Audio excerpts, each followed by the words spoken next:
out here on the 252 smoker. What's up, my dudes? So we got the track review of Quicksands. This is the day version, and it's made by a dude named Seth Petey, I think. So yeah, we're actually doing this track review here live, which I pretty much never do, and we're doing it on a YZ252 stroke instead of a 450. It's kind of crazy when I go back and look at all of my track reviews that I've done, and it seems like 99.999% of them are with a 450, you know, the fastest dyno in the game. And it's just kind of like, why do I not go in there and vary that a little bit or something? Do something. Come on, Spence.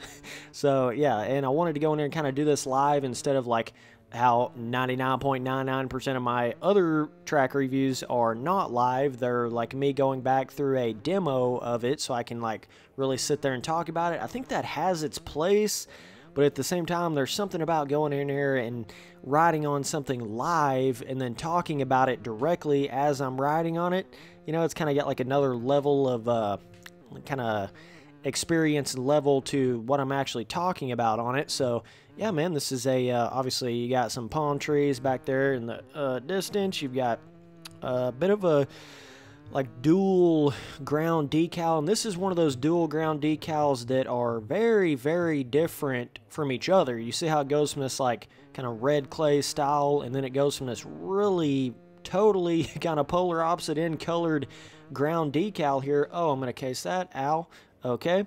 Yeah, this goes from this polar opposite, like kind of dark gray sand coloration. So it's very interesting how much he was able to mix that with the red clay dirt. You can see it's just going like back and forth between the two here, and then it goes to more of a sand section here, more of that sand dirt terrain. This on the outside right here looks like a little bit of a different decal coloration. So I really like how he's able to mix like 3 or 4 different ground decals all together here, even though they're like way different in coloration, and still make it work. I was actually very impressed on how he was able to pull that off here. It's like, god dang, dude, I was not expecting somebody to be able to go in there and, you know, really put something that's like red clay mixed with gray dirt mixed with a bunch of other colors in there too. Kind of reminds me of the 2015 James Stewart compound, if any guys remember that. It kind of has a bit of the same vibe to it, where it's like you know, really different ground colorations on one individual track. A lot of times you really don't see that, because a lot of times it just simply doesn't look that good. That's why I don't really do that on a lot of my tracks. But all in all, I feel like these ground decals work really well together here. So even though it can look kind of weird, like, whoa, like what, where's the track at? Like, there's all different kinds of dirt colorations and decals and stuff everywhere. All in all, I think it still looks pretty good for what it is. So it's got a really fun outside line right here that you can hit. Oh my god, I'm sliding. Gotta love them live videos, bro. MX Simulator, and another reason why I do that, I'm going to try to get myself back on the track over here. Another reason why I usually do my track reviews, particularly on MX Simulator, like playing back through a demo on gameplay that I've already done, is because MX Simulator is a really hard game to play while you're talking live. Like, it takes enough focus just to play the game without trying to talk, but then trying to talk on top of that, it's a mess and a half, bro, trying to do that on a game like MX Simulator. It's always been a high focus game for me when I'm really trying to go fast in it. So like right here, you'll find me just kind of jacking around, like barely even on the gas and shit when I'm trying to talk, because it's like my mind can only do so many things at once, you know? So it's tough with a game like this. But if you're playing something like Reflex or the Official Monster Energy Supercross game or whatever the hell that doesn't take nowhere near as much focus, it's a bit easier to do like actual live, you know, live gameplay video where you're doing live commentary talking as you're riding, but a little bit more difficult on MX Sim, but we're trying to make it work here. So yeah, man, I haven't rode the YZ252 smoker in a minute. Definitely been a cold decade for sure. I think it's probably been, I don't know, probably like a year since I've rode this bike. Could be wrong. Definitely have never really like sat down and really rode a 250 in this game, 252 stroke. I would like to do that. I really want to get into doing like 125 125 only races on my server, and 250 two-stroke only races, and 350 only races, and 50s only races, cool stuff like that. And the way I will be inviting people is just randomly off of my Steam's friends list. I'll invite you to the Discord and invite you to my server in the race whenever I'm actually doing it, and I'll probably record it and stuff like that. So if you're wanting to get involved, all you got to do is go in there and add my Steam. Try to add me as a friend on Steam. It's just Spencer Turley, no space, no capital, and I will add you back on there, and you can just ask for my Discord and I'll give it to you on there. And we'll try to get enough people to where I can actually run somewhat of a decent sized, 125 only race or 250 two-stroke only race or whatever, and I think it'd be a lot of fun. So, and I'll also invite you to random PUBG matches and crap like that. But getting back to the track, yeah, there's a decent amount of skill gap going here. You got a couple of bigger jumps. I feel like you can only really get it clean on a 450. Got a nice little sand corner vibe right here. He's got a bit of a, like, you got to hit these whoops right here super, super fast. I would definitely call those more of whoops than I would rollers. It's kind of like they're set up like rollers, but they're like whoop size, whoop height. And this jump right here is actually a hell of fun to hit all the way down to right here on this 250 two-stroke, because you got to rail that corner like perfectly to be able to do it. Now this triple on the 250 two-stroke, yeah, you can get it. It's a hook for sure, but you can do it.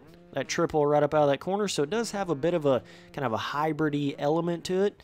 Kind of feels like a Red Bull hybrid amateur, kind of amateur mixed with pro track, something like that. Whoa! And that front end up, baby. So that's definitely something that will happen in real life on a 250 two-stroke. If any of you guys know what I'm talking about, man. If you hit any jump with the throttle on past like 50% on a 250 two-stroke, that fucking front end is going to come up without a doubt. Quicker than you can say Bob's your uncle. And it's quite scary when that happens too. You probably shit your pants. So be careful if you're riding a 250 two-stroke in real life. It's something that the owner's manual may not tell you, but if you're used to like a 250F four-stroke, or you're used to like a 450 four-stroke, or a 450, you'll do it a little bit on the ground. It'll rip up out of your crotch, but if you're used to like riding an 85 or a 125 or 250F or something, then you hop on a 250 two-stroke, you got to be way more careful with that throttle control coming off of jump faces. 250 two-stroke, I've always felt like it's more of a bike where you go up to the jump phase full throttle, you get all your speed before you even actually get right on the lip of the jump face. You're always somewhat like less than 50% throttle or completely off the throttle on a jump face on a 250 two-stroke. And whenever I first got my 250 two-stroke in real life, it actually had a flywheel, something like flywheel. They were trying to kind of control the power of it a little bit. I felt like shit with that on the bike. I couldn't ride. That may have been my problem. That may have been why the front end was ripping up off the jump faces. I don't know, but I just know whenever I took that flywheel, heavier flywheel, whatever the hell off of there, it finally felt like the bike I wanted it to feel like. They were kind of painting it out to be like, oh, dude, the power's going to be so crazy on that 250 two-stroke, man. You probably won't be able to handle it. You're probably going to love having that heavier flywheel or whatever, but it really wasn't like that. I don't know. The bike just felt weird with it. I like having that rip you out of your seat power, real two-stroke power. I don't like when people try to make a two-stroke into a four-stroke. I don't like that thought. Like, two-strokes are meant to rip you out of your seat. Like, that's what they are, so... but yeah, dude, either way, let's see if we can hook this big daddy jump right here. Just be careful is all I'm saying. If you got a 250 two-stroke in real life and it's your first day riding it or whatever, oh god, palm trees. Just be careful about getting on that throttle full blast coming up out of a corner up a jump face, because the front end will come up. Just be ready to hit that back brake if you are doing that. So, but that's one of the bikes I've noticed it just about the most on out of all the bikes I've rode is 250 two-stroke, front end coming up. But yeah, man, this track does have a bit of a nice, almost like Loretta Lynn's type of feel to it, where you'll come around the corner, rollers around a corner, got a lot of roughness going on here. Most of the time I'm saying like, well, it's not quite AMA roughness or whatever on a lot of these track reviews. Well, I would say this one is pretty much AMA roughness. It's got a bit of a different feel to it, though. It's almost like there's maybe not quite as hardcore roughness as AMA roughness, but I feel like there's more roughness on this track than like an AMA style track. It's like there's roughness just everywhere, man. Constant little little like micro to medium sized bumps everywhere on this track, man. So you'll probably find yourself like maybe softening up your suspension a little bit for this track if you're used to some other tracks and stuff, or you might find yourself lowering your rebound a little bit or something, because it definitely has that vibe where it's like you're just constantly bouncing over stuff, and if you're not careful, and if you got too quick of a rebound or too stiff suspension, it'll just bounce you all over the place on this track. So definitely a ton of roughness in that kind of sense. But yeah, man, let's see if we can hit one of these little inside ruts. Oh, what is that, water up the inside? Okay, so you can get going really, really fast around here. But yeah, just kind of the layout of it and some of the corner sections, kind of how some of the jumps are designed, just kind of gives you a bit of a Loretta Lynn's type of feel to it. Just got that, you know, big sweeper through rollers, through a corner and stuff like that, kind of type of skill gap feel to it. Just kind of some random little sections like this where it'll just kind of bank off like that, and then simple double to another corner, sand corner up over here. But yeah, none of the jumps are like massive or anything like that. You can hit that wide open, baby, and then crash on the end. Really, really fun trying to hit basically like somewhat of a whoop section, but you're going 3 times as fast as you would be on a supercross track. It's kind of fun. Interesting way to build a section there for sure. Cool, it's got the dual decals on one side of the jump face. Is like the left side of it was like the clay, and then the right side of it was more that gray sand color. Oh, dude, you got to roll that corner perfect on this 252 stroke to huck it all the way down here, which is sick. I really, really like that. Look at the roughness going into that, though. God damn. That is hardcore if I've ever seen some roughness. It's just like, it's not, like I'm saying, it's not like massive roughness. It's just, it's like there's a lot of it, like right in a row. So it makes it kind of where that bike will start jumping out on you, and then you can't really save it because there's so much more little roughness past that point. So got to be pretty careful on some of those corner entry sections. Little triple section here, kind of supercrossy type of feel to it. Then going up this, you want to try to keep your momentum, or you will just lose all your speed right there and fall over. So it does have a bit of a sandy kind of feel right there for sure. Oh, baby. Yeah, it's interesting, man. It's like, it's kind of hard to get the bike settled when you go into the rut in the corner, or you go into just the standard berm of the corner. It's kind of hard to get her totally settled like you want to really rip on that throttle because of so much roughness on it. But it's cool, though, man. I mean, I like the track. Got a nice little biome design to it, off-track design. Now, obviously, if you're on a 252 smoker, you're probably not going to be able to hit quite as much as you want to. You know, it's going to be a little bit harder to huck this triple all the way down to here if you're really trying to hit that. Certain stuff like that you're wanting to hit, it's going to be a little bit more tricky. A little double right here. So like that jump right there, you know, it could have been a lot bigger than it was, but it just wasn't. It's actually quite a bit smaller than I thought it would be. So you get going wide open around this section. Got to get on your brakes, not over jump that. Then you hit this to here. You kind of like hook up over a wall. Then I'm not sure what the best way to hit this is. It almost feels like you could like quad huck all of that up to here if you hit it wide open on a 450. Maybe. Just maybe. But yeah, it's a couple of sections feel like you do have to kind of get on the brakes coming off the jump face, or you'll kind of jump a weird rhythm where you can't really actually jump it. So that's something to definitely be aware of. But yeah, just all the different decal work off the track and off the track. Got a lot of variation going on here. Now, you guys knowing me, you should probably be saying, why the hell are you not calling him out for having the stock skybox, man? What are you doing, Spencer? Well, believe it or not, weirdly enough, it actually doesn't look too bad on this track. I don't know. It's like most of the time when I see that stock skybox, I look at it like, ew, dude, this is like, dude can't even put a different skybox. Come on, bro. And it looks like you're riding on the blank track, default track in the game. But weirdly enough, like how much off-track stuff he's put and how much different variation of ground, decals, and all that, and the lights and everything on the track, having that default skybox there, you really don't even notice it that much. Like, I didn't even realize it was the default skybox till like I rode on the track a little bit. So bizarrely enough as it is, he somehow made it work here. You know, I always say, surely to goodness you can find something else to put on there, but I mean, I don't know. I mean, I feel like it kind of works on this track. He's got those like power big power light tower type of things over there on the other side. So kind of cool. Cool, like, off-track stuff right over here. I'll see if I can go to it. If I can jump up over this right over here. Right? So he's got cool, I don't even know what this is, like a little off-track road or something.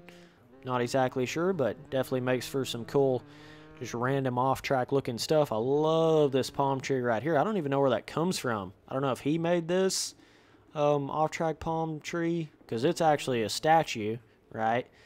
These other off-track billboards, all these are a lot of the billboards that I used on a lot of my original tropical tracks. So he's got that mixed in with this other tropical statue tree, like coconut palm tree, whatever that is.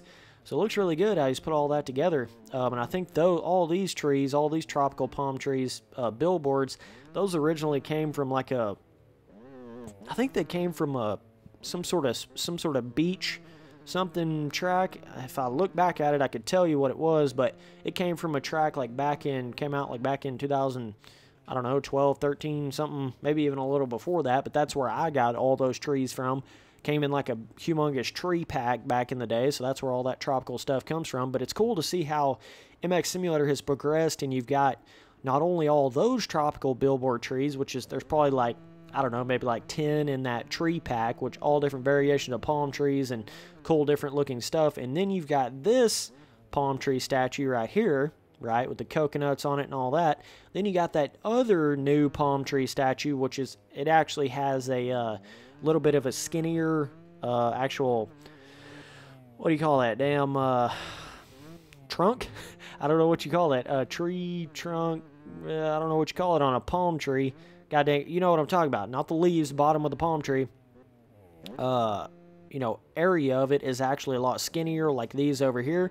But the top of it is got the actual palm fronds coming out the top. And it's actually a statue too, and looks really, really high detailed.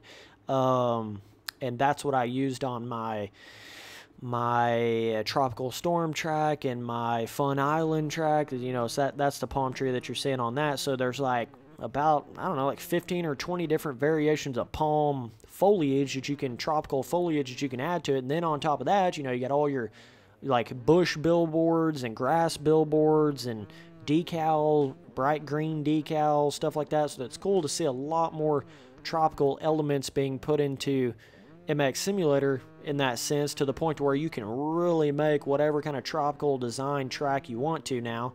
God dang, I keep sliding coming out of that corner. If you just barely, you know, kind of have that like sand slide motion coming out right there, it'll totally kill all the momentum you need on the 252 stroke to huck that all the way. 450, you'll get over it just fine, but this one you got to kind of be a little bit more focused on it. Make sure you don't get to sliding. Oh my god. Of course, when I'm like really trying to focus on it live here, I can't really hit it, but yeah, man, it's almost like a tropical Loretta Lynn's type of pretty hardcore roughness going on. Lots of roughness, not like it's big roughness, but there's lots of it. Like every time you land off a jump phase, feels like you're hitting roughness. Every time you enter a corner into a berm or a rut, feels like you're hitting roughness. So yeah, man, you just got to be aware of that. And here we go. No slide, hucky. Yucky, got right up over, yes. All this roughness, ooh. Man, that's some gnarly ass roughness right there. And then it's hard to hook up to that point. Like it's like so much little braking bumps into that corner to the outside that I don't even know if I like want to hit it faster or slower. I don't know what's actually faster there, so yeah, just cool. Decal works A+, man. So much different decal elements being put in here. Makes it feel really cool. You can go up the outside right there, kind of hit up a higher berm. Lots of little roughness going into this corner. Not quite as bad as that other corner, but there is some. Some of the ruts kind of wash into each other and yield into each other there, merge into each other, if I can get the right words. Okay, let's see if we can pick up the speed a little bit, baby. Wide open, yes. Brakes, get on the brakes right there. Caught a little bit of lag. Excuses. Now, I know on the 450 you can like triple, or I think you can actually quad hook this to right there out of that corner, so it's really cool to be able to do that. You basically got to hit everything wide open fifth on a 252 stroke to really get some of those triples and stuff that you're going to want to hit on it. So, yeah, man, either way, fun little track here for sure. I'm going to give it a I don't know, dog. Probably somewhere, I don't know. Very, very interesting decal work. You know, very, very cool. A lot of off-track stuff going on. Doesn't really feel like super basic anywhere. Yeah, I mean, the jumps don't feel super weird. Nothing like that. All in all, it's definitely not a bad track whatsoever. I'd say the difficulty is probably, you know, probably like medium to hard, right in that range. So yeah, but I mean, as far as an overall rating, shit, I don't know, dude.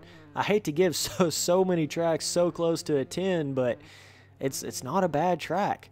I mean, I just don't even know if I've said anything negative about it yet. I mean, some of the ruts can feel a little bit weird, but it's all just like track design stuff, nothing too crazy. But some parts of the on track can feel a little bit more simplistic, kind of like, I don't know, feel just a little bit more simple, you know, not like you can go from like almost super flat to hardcore roughness out of nowhere, but it's not that bad. It's really not.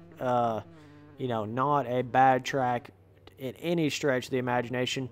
So either way, I mean, hell, I'm just going to give it an 8 overall, and I'm going to say the difficulty is, yeah, like I said, what did I say? Medium to hard, something like that. You could probably say it's hard in some of these corners for sure.